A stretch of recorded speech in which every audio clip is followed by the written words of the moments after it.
Am I audible? Yes, sir. Am I audible? Yes, Good. And Ankush, the first part was brutally slicingly true. Really, it is true. Competition. I mean, I have a theme which is hinging on that. All right, so let me take a pause and moment to soak in the excitement of being on this side of the stage. It feels really great. Trust me. I remember my MBA days when industry people used to show up and talk good things. It used to feel good. It still feels good today. The opportunity to share what we have learned, what we have experienced after we crossed the boundaries of the institution. That's very enriching. So I'm here to, I was thinking what to talk because the topic is very interesting. Advances in business and management techniques. And I understand that in the morning, many techniques have been explained by Dr. Patel. So I'm glad that has happened because I thought I will not touch that. What I am thinking to touch is the more fundamental aspect. Why? So we have these business techniques that you would learn, you keep learning. It's a perennial subject. It is continuous. You have learned something, you would continue to learn. But one thing I would urge you to keep in your mind always, why we are learning these new things, the advancements. That's very important. Because imagine yourself as the professional after MBA, working, earning money, or doing your own business. Whatever that you do, these techniques are going to be very useful. But what is most important for you to understand, in a given scenario, which techniques are going to help you the most? A judgment of that is very important. You will be crowded with techniques, tools, information, knowledge.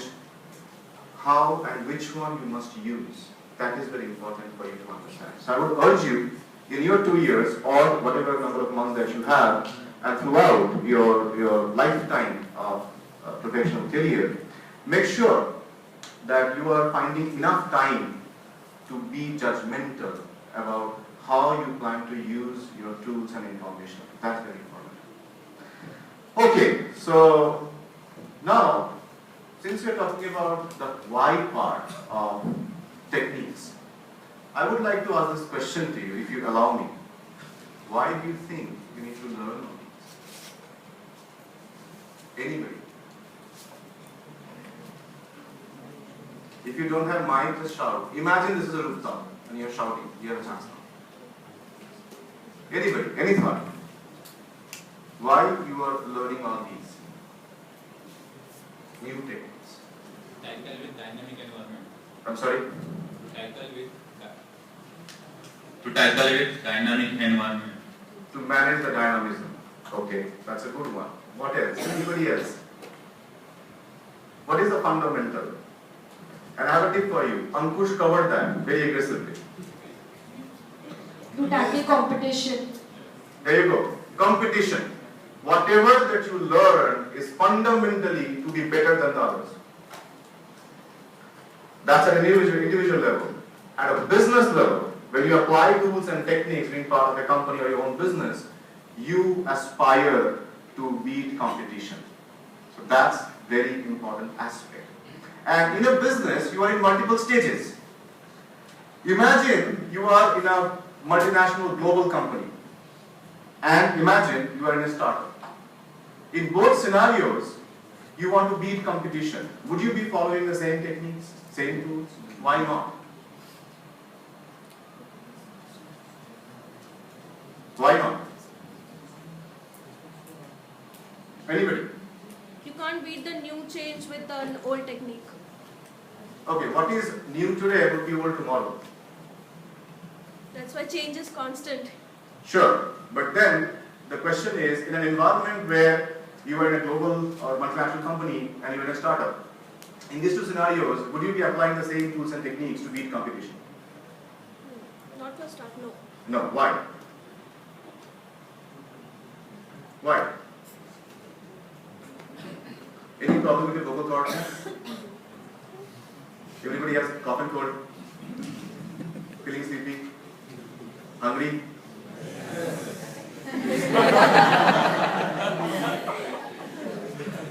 Alright, so I'll make it real quick. Yes, competition. That's extremely important. Whatever you do, individual, business, you must be able to keep in mind that you're competing. And the various tools and technologies and techniques that you will learn, they are fundamentally to make you a better person, better employee, better business person, better company, the best company in the world. If you look at the evolution of this whole business as such, during Great Depression, the 30s actually is a formation of this modern business, where during the Great Depression, it was realized that what happens when you have too much of supply and no demand. That's what happened in Great Depression. Before that, people were not really much worried about, being competitive, convincing somebody that buy mine and not others. But after that, people realized that if I don't convince you that buy mine and not others, nobody would purchase my product or my offerings. So since then, this whole thing started. And it continued to evolve. And the shape of competition has also evolved. It continued through 60s and 70s and 80s. But when we had enough skilled people in the form of MBAs, Masters in Business Administration. So you are supposed to be administrators of business in a good way. When the industry had quite a few and substantial amount of skilled people, they realized that competition is taken care of. You would continue to take care of competition. Another new thing that came into focus as far as the management techniques are concerned. Anybody has any clue what is that? And tell it quickly because you're hungry. No? Okay. Wealth generation. So after a certain point of time, people started realizing that it doesn't really make it complete for a person to work in a large company. What is important, or a small company, or a startup, challenge. What is important is how much wealth the person has generated, being part of an organization or being part of a business. And then this whole focus on HR, in a way, started off, where people realized that it's something like that the human resource is more like ocean. We have 2/3 of water in the world, but that is not palatable. You need to process it to make it drinking water. Human resource is like that. You're all here, we also, all included. We are raw. And the industry situations, challenges shape us up. And we keep moving forward. So the wealth that we are generating for ourselves is something that is very important for us to understand. So the techniques started coming up. The HR came into focus. Talent management, talent development. All these things came into picture more and more. So today, when we talk about advancements of management techniques and business techniques, there are two fundamental reasons. One is competition, the other is wealth generation. Many of you have said, few of you have said that you are going to do jobs. That's fine. Some of you said that you want to contribute to society or make your own business. Somebody answered nicely, I like that. Make money and make sure that others also able to make money. So you want to be entrepreneur and so on. That's a good answer. So whatever you do, make sure that you are keeping two things in mind, competition and wealth generation. Alright? Now I realize that I will be completing this part of the discussion in about 10-15 minutes time. So I can stop now, or I can go on a little bit more to talk about another interesting point of perspective. Choice is yours. Continue? Yes, sir. Are you really serious? Yes. You are nice people. Thank you. Okay. The other interesting aspect, and it's really interesting, it is understood, I have personally felt it very strongly. And maybe educationists would take interest or note in that. You see, whatever you learn, whatever you do in these 2 years and going forward, essentially you are becoming the administrator of good business. There is a growing school of thought that MBAs are glorified clerks. You're just managers. You're supposed to manage something. Is that the way you relate yourself going forward? Do you or don't you? Come on, take a stand, take a position. I tell you, you're a bunch of glorified clerks. Does that hit you, pinch you? Or you're happy? What? No, you don't feel happy about it. You shouldn't, because you're not. But if you are going to do things which are told to you, in a way that is told to you, then you would be nothing but glorified clerks. And please, I am not, with all due respect to the profession of being clerk, my objective is not to demean anybody or any particular profession or style of working. My objective is you have much more to contribute. And how can you contribute? What is exactly the industry is expecting from you? They would not like to see that you are doing something good or great. They would like to see you are doing things smartly. You are doing things creatively. That is what industry looks for. Trust me. If you are able to do things which has a creative angle to it, innovative angle to it, which can be replicated in other functions, departments, that is where you are going to get recognized. 6. So, look at this disconnect here. In this entire education system, I think from kindergarten, you have never been taught how to be creative. And you are at the tilt of a time after which you are going to be really in business or profession, earning. And that side of the world is expecting you to be creative, which you haven't learned how to be. Am I scaring you? No. You're not scared? You should be scared. You should be scared, seriously. How you can do things creatively. That should be one of the most important things that should not let you sleep in the night. No matter what you learn, no matter how much you learn, no matter how good you become in applying those learning, you must also try to apply them creatively.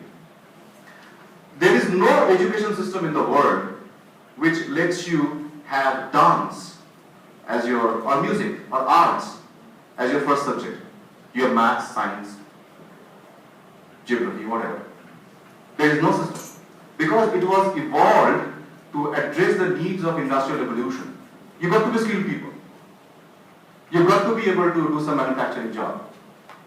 Run a machine, or do a company, this, that, whatever. But once Picasso has said that every child is a born artist, the challenge is how to maintain that artist thing in you when you grow up. So be creative, and there is no lesson to it as such. It is on every day basis that you would be looking at ways, very subtle ways perhaps, to do things that you could have done in a little better way for you to begin with. That is extremely important. If I have talked enough philosophy here, then I would stop. But my objective is not to sound philosophical. My objective is to really tell you that when you step out, people would definitely expect from you, have you understood that you are in a competitive world? Have you understood that the only definition of value or wealth is not the salary that you draw or the revenue that you book in your balance sheet if you are in your own business?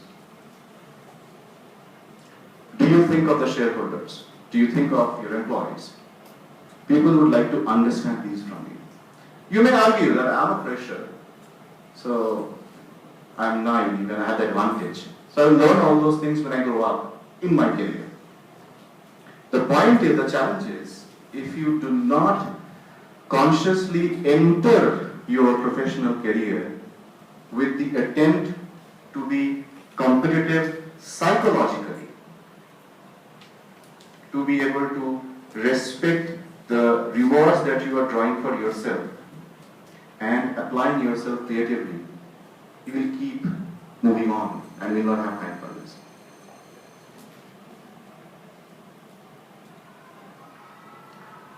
Are we really hungry now? Was it alright to hear all this what I said? So, can somebody summarize what I said?